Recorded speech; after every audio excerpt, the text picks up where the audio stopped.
কি হয়েছে বল?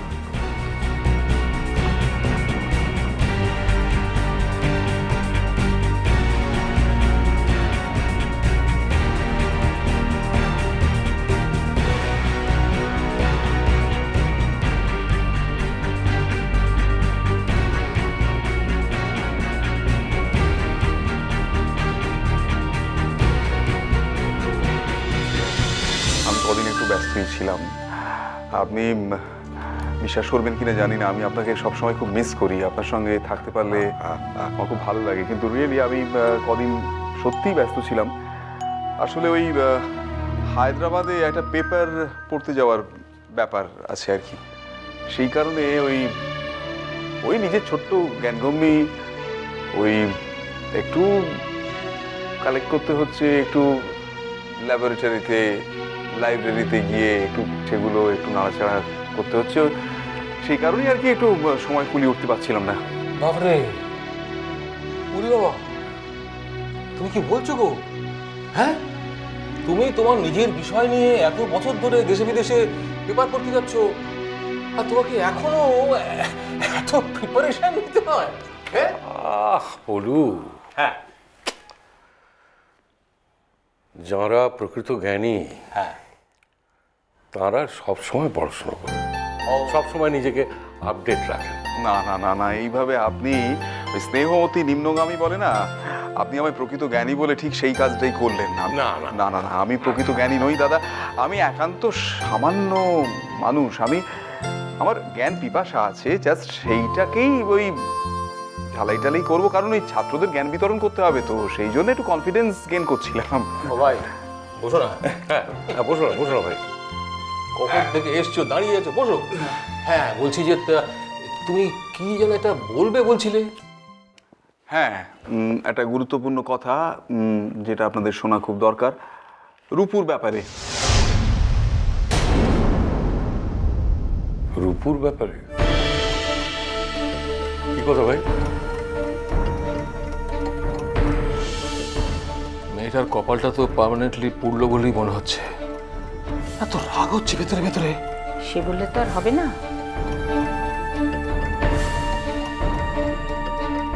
ওর যথেষ্ট দোষ আছে। নিজের সংসারটা নিজে ধরে রাখতে জানতে হয়। দিব্যি তো ছিল আর্যর সঙ্গে, তাহলে ওই মিষ্টি বলে মেয়েটা এসে ঢুকলো কি করে বলো? না না না না বৌদি, আমি আপনার এই কথাটা মানতে পারলাম না। সব দায় একা রূপুর হতে পারে না, কখনোই নয়। আর এটা তো ওই দড়ি দিয়ে বেঁধে রাখার বিষয়ও নয়, তাই না?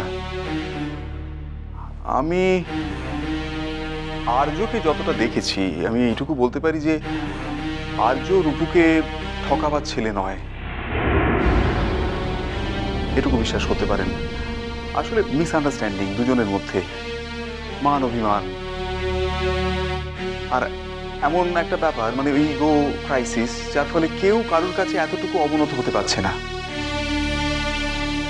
কেউ যদি একটু ইনিশিয়েটিভ নিত ওই দুজনের মধ্যে কোনো একজন, তাহলেই দেখতেন ব্যাপারটা কবে মিটে যায়। তারপর ওই দুটো পরিবার ওদের সহায়তা করতে গিয়ে গোটা বিষয়টার মধ্যে ইনভলভ হয়ে গোটা বিষয়টাকে আরো জটিল করে তুলল। না তমজিৎ, ব্যাপারটা অত সোজা নয়।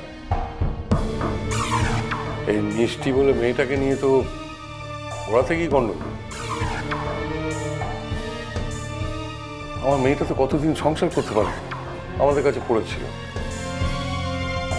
যাই হোক, পরে মিটমাট হয়ে গেল, আমরাও স্বস্তি পেলাম। কিন্তু দেখো, আবার কোত্থেকে এসে ওই মিষ্টি জুটলো, ব্যাস আবার গন্ডগোল শুরু হয়ে গেল। দেখো ভাই তমজিৎ, এই মেয়েটা এত বছর পরে স্বামী পেয়ে, সংসার পেয়ে কিরকম কিরকম খুশি হয়ে উঠেছিল। ওর চোখ মুখের অবস্থা পাল্টে গিয়েছিল জানো। আর এখন ওর চোখ মুখের অবস্থা দেখো। ওর জন্য আমার এত কষ্ট হয়। অথচ সে তুমি যাই বলো মিস্টার, অত সহজে নিজের সংসারটা ছেড়ে দিয়ে চলে এসে রূপু মোটেই ভালো করেনি। এতে তো ওই মেয়েটা আরো ভালো করে সুযোগ পেয়ে গেল। না না না বৌদি, আপনার এই কথাটা আমি মানতে পারলাম না। রূপু যদি ফিল করে যে সে তার শ্বশুর বাড়িতে হিউমিলেটেড হচ্ছে, অপমানিত হচ্ছে, তবু তাকে মুখ বুজে সেখানে পড়ে থাকতে হবে? বৌদি, আপনার এই কথাটা আমি মানতে পারলাম না। রূপু যদি ফিল করে যে সে তার শ্বশুর বাড়িতে হিউমিলেটেড হচ্ছে, অপমানিত হচ্ছে, তবু তাকে মুখ বুজে সেখানে পড়ে থাকতে হবে? কেন থাকবে? তার বাপের বাড়ির আবদার, সে এখানে চলে আসবে। আর বৌদি, আত্মমর্যাদা, আত্মসম্মান মানুষের সবচেয়ে বড় জিনিস। দেখো নতুন ঠাকুরপো, মেয়ে সন্তান, তাকে আমরা কার কাছে রেখে যাব বলো তো? কার ঘাড়েই বা তার বোঝাটা দেব? আর ওর তো তেমন গুণও নেই যে লোকের সঙ্গে বেশ মানিয়ে গনিয়ে চলবে, সে গুণ তো নেই, কারুর সাথেই তো ওর বনিবনা হয় না।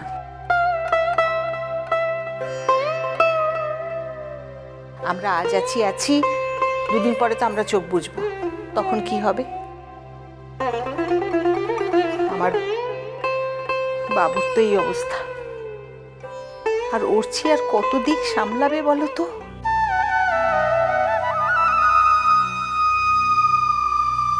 কোনো রকমে টেনে টুনে বিয়েটা পাশ করলো, পড়াশোনাটাও তো মন দিয়ে করলো না যে একটা ভালো চাকরি জোগাড় করে নেবে।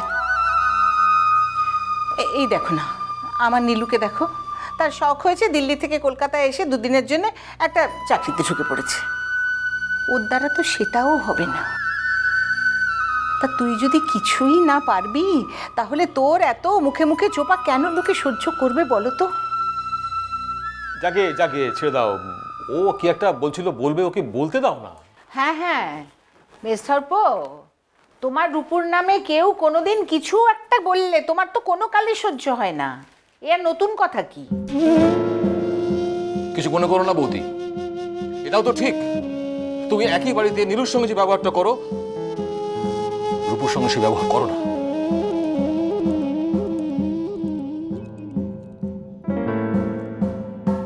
তার যথেষ্ট কারণ আছে মেসঠাকুরপো, শুধু শুধু এরকম বললেই তো আর হলো না।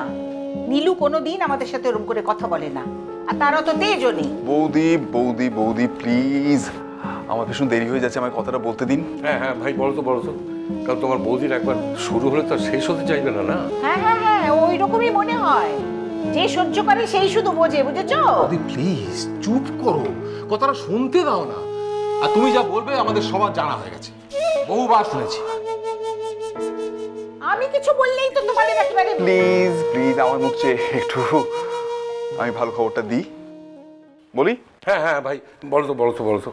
সেটা হচ্ছে যে দাদা, আমি কিছুদিন আগে ওই রূপুকে আমার এক দাদা কাম বন্ধু, খুব বড় সঙ্গীতজ্ঞর কাছে নিয়ে গিয়েছিলাম গান গাইবার জন্যে। হ্যাঁ মনে আছে মনে আছে। হ্যাঁ তা উনি কিছু কিছু জানালেন? হ্যাঁ, এটাই বলতে আমি চাইছিলাম। খুব ভালো খবর দিয়েছেন উনি।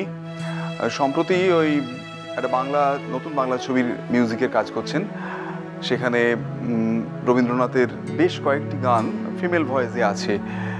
তা আমার সেই বন্ধু রূপুকেই চুজ করেছেন।